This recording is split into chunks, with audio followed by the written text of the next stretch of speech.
Chris Tremaine. I move that the question be now put. I'll take one more and I hope we get something new. I just say to members, this is a narrow part of the bill. It's on Clause 8.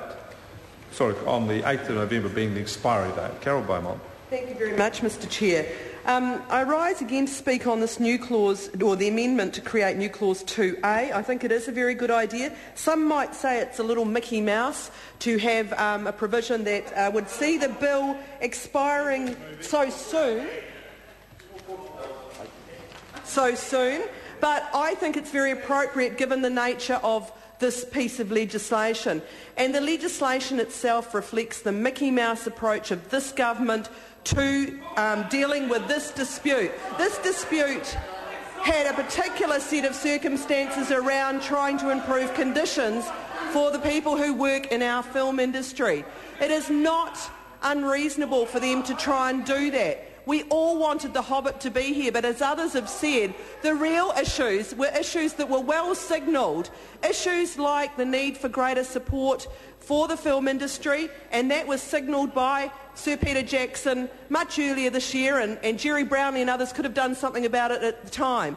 And as for the actual dispute, well, the Minister of Labour was missing in action, nothing there about trying to help work through the issues with the parties, and instead we end up with a Mickey Mouse solution which includes this Mickey Mouse law that we're dealing with today. So I think it's entirely appropriate that we put up an amendment that would see this expire very, very soon. And we're not the only people, I don't think, over this side of the House who see that this is somewhat Mickey Mouse.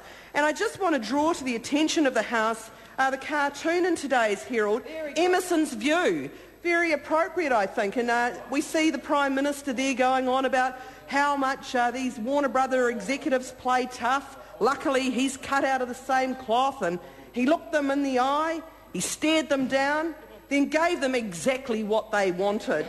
But interestingly enough, as you'll see there, he then, Mr Mickey Mouse, our Prime Minister, but they did say there's a studio door in Burbank with my name on it.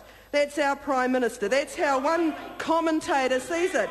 But it's not Emerson alone who sees that this is Mickey Mouse. And again, a very interesting letter to the editor in today's Herald. My colleague Grant Robertson noted one. Here's another one. So Warner Brothers are now a consultant on our labour laws. Well, that's pretty Mickey Mouse, isn't it? So Warner Brothers are now a consultant on our labour laws. Next, will McDonald's be telling us to have all our police wearing guns?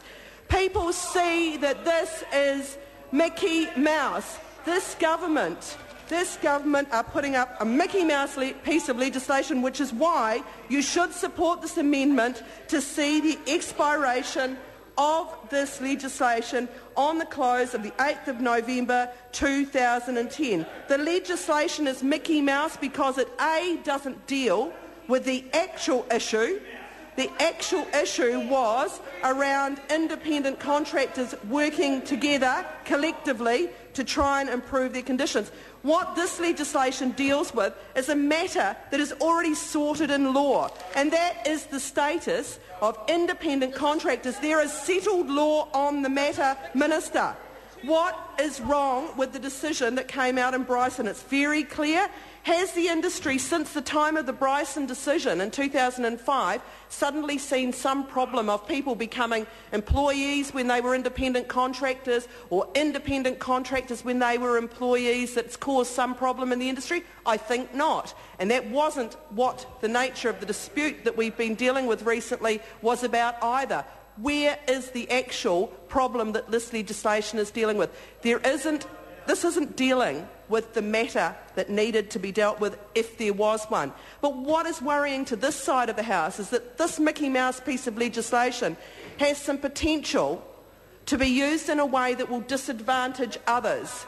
It is just the start. I think my colleague Steve Chadwick is absolutely right. It is just a start. We've seen with this government they tend to push through pieces of legislation which have some pretty bad consequences and then extend. Just look at the 90-day trial period legislation. You know, originally put in for small workplaces supposedly, now we're seeing it pushed through for all New Zealand workplaces. So while this legislation is actually unnecessary in the film industry, we are worried about some of the consequences. It actually covers not only those people who work as actors, voiceover actors, stand-ins, body doubles, stunt performers, extras, singers, musicians, dancers or entertainers, but also any other person engaged in film production work in any other capacity. The cleaner, the clerical worker.